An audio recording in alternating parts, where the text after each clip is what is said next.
On today's episode of the Cryptoverse, Bitcoin is right on the cusp of a price breakout. We take one step closer to storing Monero on a hardware wallet. Coinbase is attracting class action lawsuits for fumbling the launch of Bitcoin Cash on its exchange. And a 90-year-old $1 trillion investment fund is starting to allocate some of its portfolio to cryptocurrencies. So 4 stories today, which I'll get to right after I tell you that today's episode is sponsored by Roboform. So this is another way I increase the security when managing my cryptocurrencies. Roboform allows me to create a different password for every service that I use, and then it remembers them all for me as well. So take a free trial of Roboform by clicking on the link in the video description. And if you buy a paid subscription to Roboform, I'll receive a little bit of commission, which will help support the production of the Cryptoverse. So let's begin with the first segment, which will be the market roundup. So today, let's go over to the charts actually, which is what I want to talk about. First of all, Bitcoin in this ascending triangle here. The key resistance point I've been talking about recently is 11,306. And if you're looking at this on YouTube, we are right on the cusp of a breakout of 2 patterns. Well, 1 pattern and 1 resistance line. So the 11,306 is 1 resistance point, and then the top of this ascending triangle is another. Now, I'll take this opportunity again to say anyone who thinks technical analysis does not work, just go back to my live stream from Friday where this ascending triangle was already drawn, then come back to this video and look at how the price is interacting with it almost perfectly. So how is that possible? How can I have drawn that ahead of time? Well, that's technical analysis for you. So anyway, Bitcoin right now is $11,467. It's right on the cusp of breaking out of this ascending triangle, and then we could be on our way to 13,000. The other chart I'll look at today is Monero. Monero is rising today, most likely due to the pending MoneroV or Monero 5, whatever you want to call it, hard fork.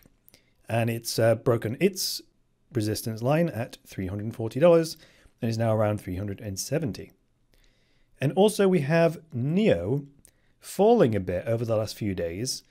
Could potentially be due to the recent consensus failure, where an error in one of the Neo nodes, it caused the whole network to halt. And that's bad, by the way.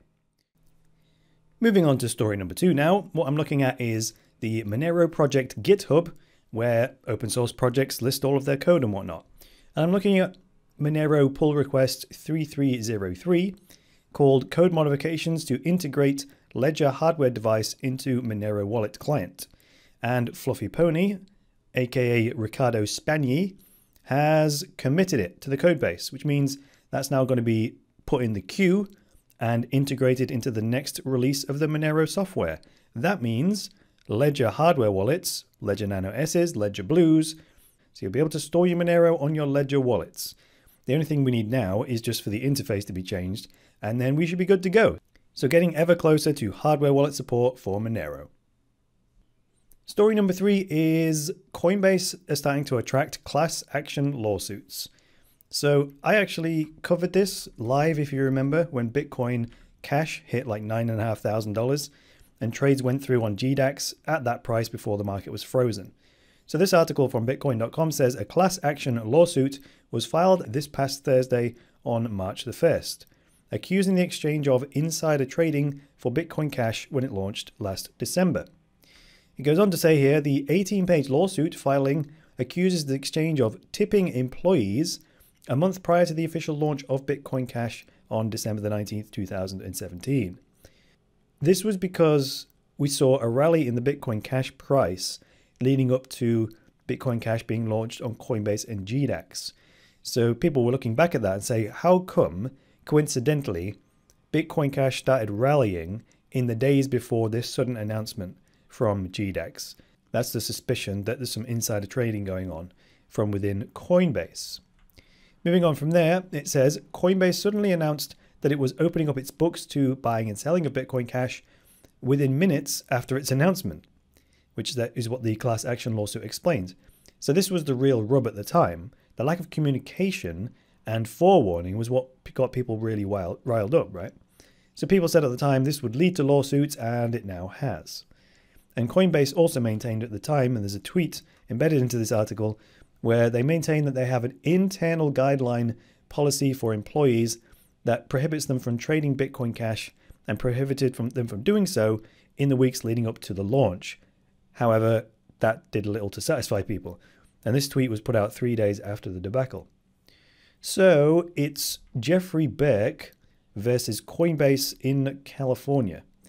And it says here in the green, the complaint is demanding a jury trial where both parties can outline their case and present further evidence. So what do you think to this story? Is this something you might expect from Coinbase, or is it more akin to something you'd expect from an incompetent startup, but not a leading crypto brand with tons of investment behind it? I mean, how can Coinbase, one of the leading companies in the space with the most resources, end up pulling a blunder like this? Let me know what you think in the comments below. So you're in charge of a $1 trillion investment fund, right? And you want to stay ahead of the competition by providing your clients with assets that give the best returns. Well, that is the situation that Wellington Management find themselves in right now, and they've got wind of this thing called cryptocurrency, don't you know? So it says at the bottom of their homepage down here that they were established in 1928 and operate in over 60 countries. In fact, on their facts and figures page, they state they have over 600 investment professionals, from traders to accountants and God knows what else, right? Also, what I found out was that in a February report, the company said their systems were upgraded recently to enable trading of Bitcoin derivatives. That's derivatives, like futures, not actual Bitcoins. And they've also started to invest in cryptocurrency companies, it says here in the orange. Now, you tell me, if cryptocurrencies were a fad, do you honestly believe that such an established investment company would risk their clients' funds on such a thing? On the flip side, these guys are not stupid. They're trading futures so they can get exposure to the returns, but without having to handle all the tech and private key management and so on. And they're also investing in companies so they can own a piece of the tech as well, right? They actually make reference further down to the fact that they are making investments in like companies that manufacture mining chips. Because like I always say, when there's a gold rush, the best person to be is the one selling the shovels.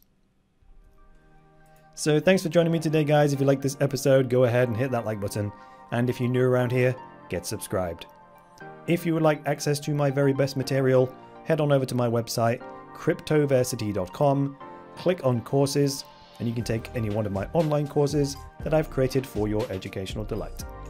Alright guys, I will be back tomorrow, but I am traveling to Vegas, so I'll have to come up with some way of sharing the news and whatnot on the go, but you can look forward to that. Until then guys, it's me, Chris Coney saying bye for now.